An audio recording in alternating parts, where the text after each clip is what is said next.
Good evening বন্ধুরা। আজ হলো 18 মে সোমবার। আজকের সন্ধ্যার বিশেষ বিশেষ খবর হলো দলনেতা বাছাইয়ে সাম রাখি না কুল রাখি অবস্থা কংগ্রেসের। বিধায়ক সংখ্যা মাত্র 19, এর মধ্যেই 18 জনই মুসলিম, হিন্দু মাত্র একজন।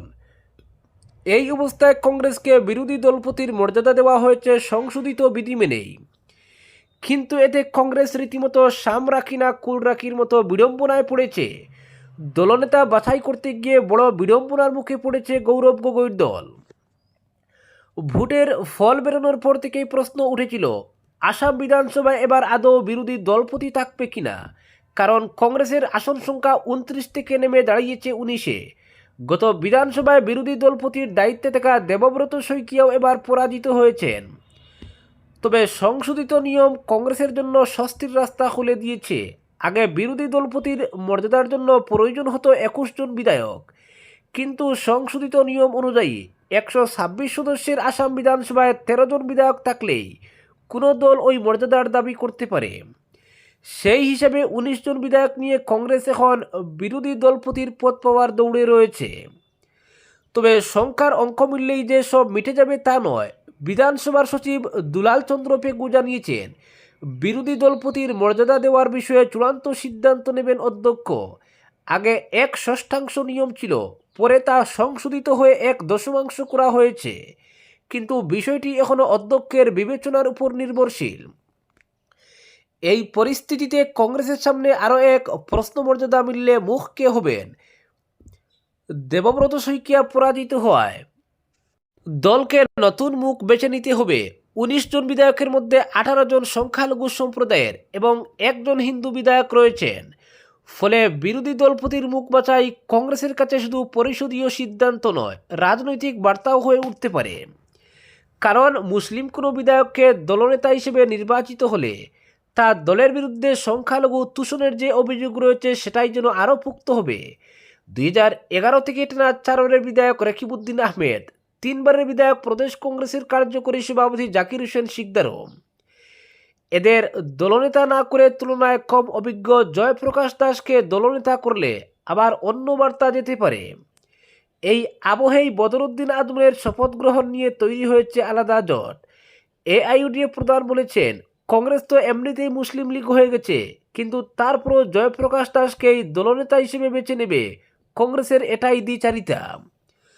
অধিবেশন শুরুর আগেই অসম বিধানসভাকে ঘিরে সামনে এলো দুই আলাদা রাজনৈতিক ছবি। একদিকে নির্বাচনী দাক্ষার পরেও বিরোধী দলপতির মর্যাদা পাওয়ার সম্ভাবনায় নতুন করে হিসাব কষতে শুরু করেছে কংগ্রেস। অন্যদিকে হজ যাত্রার দিনেই বিধায়কদের শপথ গ্রহণ পড়ে যাওয়ায় অধ্যক্ষের কাছে নমনীয়তার আবেদন জানিয়েছেন এআইইউডিএফ সভাপতি বদরুদ্দিন আজমল। ফলে 21 মে শুরু হতে চলা নতুন বিধানসভার প্রথম অধিবেশন আনুষ্ঠানিকতার গণ্ডি ছাড়িয়ে শুরু থেকেই রাজনৈতিক তাৎপর্য পেতে চলেছে। আজমল বলেছেন, প্রথমে অধিবেশন 18 মে হওয়ার কথা ছিল, পরে তা পিছিয়ে 21 মে করা হয়, কিন্তু ওই দিনই তার হজযাত্রার কর্মসূচি রয়েছে। তাই শপথ গ্রহণের বিষয়ে নমনীয়তা চেয়ে তিনি বিধানসভার অধ্যক্ষকে চিঠি দিয়েছেন। আজমল বলেছেন, আগে প্রথম অধিবেশন 18 মে হওয়ার কথা ছিল, পরে মুখ্যমন্ত্রী তা তুলে দিয়েছেন। ওই দিন আমার হজ রয়েছে, এ নিয়ে আমি অধ্যক্ষকে চিঠি লিখেছি। সংবাদ মাধ্যমের মাধ্যমে বিষয়টি স্পষ্ট করেছি।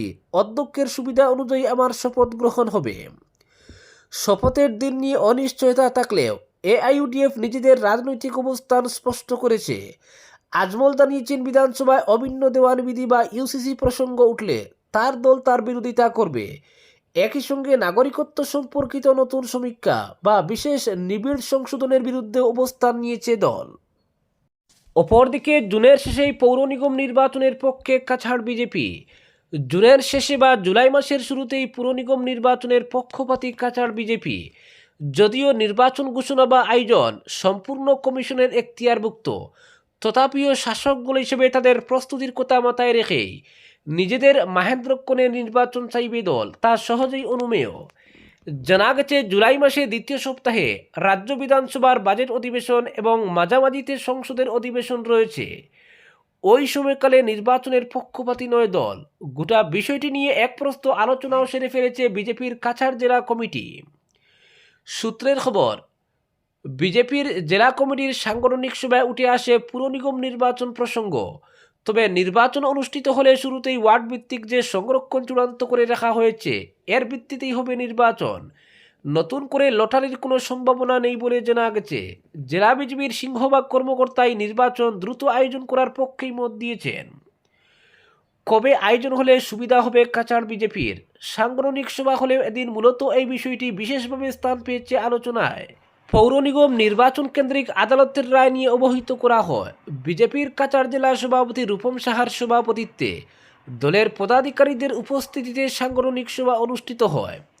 সভায় উপস্থিত ছিলেন সাংসদ কোনাথপুর কায়স্থ, বিধায়ক কৌশিক রায়, বিধায়ক অমিয়কান্তি দাস, বিধায়ক রাজদীপ গোয়ালা। এছাড়াও ছিলেন এসসি মোর্চার সভাপতি স্বপন শুক্লবৈদ্য, জেলা কমিটির সাধারণ সম্পাদক অমিতাভ রায় প্রমুখ।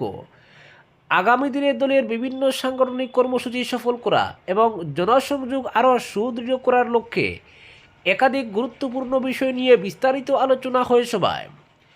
তবে অন্য আলোচনার মাঝেই জুন মাসের শেষ দিকে নির্বাচন অনুষ্ঠিত হলে যে বিভিন্নভাবেই সুবিধা হবে কাছাড় বিজেপির তা নিয়ে আলোচনা হয়েছে বলে জানা গেছে। নির্বাচন অনুষ্ঠিত করতে প্রক্রিয়া যেভাবে যতটুকু এগিয়ে নেওয়া হয়েছে সেটাকে বহাল রেখেই দ্রুত নির্বাচন অনুষ্ঠিত করার পক্ষেই মত পোষণ করেছে কাছাড় বিজেপি। পুর নিগম নির্বাচন না হওয়ায় বিভিন্ন ওয়ার্ডে যে সমস্যা হচ্ছে তা নিয়েও আলোচনা করেছে দল। ফলে যত তাড়াতাড়ি সম্ভব নির্বাচন অনুষ্ঠিত হয় যে মঙ্গল তা একাধিক পদাধিকারীর বক্তব্য থেকে উঠে এসেছে। অপরদিকে নেতাদের কাদা চোরাচুরিতে প্রকাশ্যে সলগই জিপির দুর্নীতি, স্কুল ভবন নিয়ে বিতর্ক তুঙ্গে। না নিজে খাবো না কাউকে খেতে দেব, বিজেপি সরকারের এই সংকল্পের উল্টো চিত্র ধরা পড়ল লুয়াইরপুয়া উন্নয়ন খণ্ডের সলগই জিপিতে। প্রাক্তন জিপি সভাপতি ও বর্তমান ওয়ার্ড সদস্যের মধ্যে সামাজিক মাধ্যমে কাদা চোরাচুরির জেরে বেরিয়ে এলো উন্নয়ন কাজে ব্যাপক অনিয়মের অভিযোগ। পাতারকান্দির বিধায়ক কৃষ্ণেন্দু পালের প্রচেষ্টায় সলগই এলাকায় ৩৫ লক্ষ টাকা ব্যয়ে একটি এমই স্কুল নির্মাণের অনুমোদন আসে। স্কুল নির্মাণ কমিটির চেয়ারম্যানের দায়িত্বে ছিলেন জিপির ২ নম্বর ওয়ার্ডের সদস্য রঞ্জিত তেলি। চা বাগানের নবনির্মিত এই স্কুল ভবনের কাজে ব্যাপক অনিয়মের অভিযোগ তুলে সামাজিক মাধ্যমে সরব হয়েছেন হাতিকিরা জিপির প্রাক্তন সভাপতি তথা সলগই জিপির বর্তমান সভানেত্রীর পিতা গোলাপ চাঁদ কানু। তার অভিযোগ, স্কুল ভবনের টিন না লাগিয়েই ৩ মাস আগে দরজা জানালা বসানো হয়েছে এবং পুরো ভবন রং করে ফেলা হয়েছে। ফলে বর্ষায় বৃষ্টির জলে দরজা জানালা নষ্ট হচ্ছে এবং রঙও উঠে যাচ্ছে। ৩ মাস ধরে কাজ অসম্পূর্ণ কেন ফেলে রাখা হচ্ছে তার জবাব চেয়েছেন তিনি। বিষয়টি সামাজিক মাধ্যমে দেখে পাল্টা জবাব দিয়েছেন রঞ্জিত তেলি। তিনি জানান, স্কুল নির্মাণের সম্পূর্ণ টাকা তিনি পাননি। একই সঙ্গে প্রাক্তন জিপি সভাপতি গোলাপ চাঁদ কানুর বিরুদ্ধে বিগত ৫ বছরের কার্যকালে পাহাড় সম দুর্নীতির অভিযোগ করেন তিনি। রঞ্জিতের দাবি, কালী মন্দিরের দেওয়াল না বানিয়ে টাকা আত্মসাৎ, ১০ লক্ষ টাকার ফিশারি প্রকল্পে শুধু সাইনবোর্ড লাগিয়ে পুরো টাকা আত্মসাৎ করা হয়েছে। এছাড়া সলগই হাই স্কুলের সামনে মাস্টার ড্রেন ও একটি শ্মশানঘাটের টাকাও সম্পূর্ণ আত্মসাৎ করা হয়েছে বলে অভিযোগ করেন তিনি। তার দাবি, সরকারি ওয়েবসাইট খুললেই এর প্রমাণ মিলবে। অন্যদিকে গোলাপ চাঁদ কানু রঞ্জিত তেলির আনা সব অভিযোগ সম্পূর্ণ মিথ্যা ও ভিত্তিহীন বলে উড়িয়ে দিয়েছেন। স্থানীয় এই দুই নেতার কাদা চোরাচুরিতে জিপির যে দুর্নীতি প্রকাশ্যে এসেছে তার সত্যমিথ্যা তদন্ত করে সঠিক ব্যবস্থা নেওয়ার জন্য এলাকার উন্নয়ন লুয়াইরপুয়া খণ্ড উন্নয়ন আধিকারিক ও বিধায়ক কৃষ্ণেন্দু পালের দৃষ্টি আকর্ষণ করেছেন। অপরদিকে পড়ুয়াদের স্বার্থে অ্যাকশন মুডে বিধায়ক, পরিদর্শনে লালা কাঠলিজোড়া সার্কল অফিস। নতুন শিক্ষাবর্ষ শুরু হতেই হাইলাকান্দি জেলার বিভিন্ন বিদ্যালয়, মহাবিদ্যালয় ও উচ্চশিক্ষা প্রতিষ্ঠানে ভর্তি প্রক্রিয়া জোর কদমে চলছে।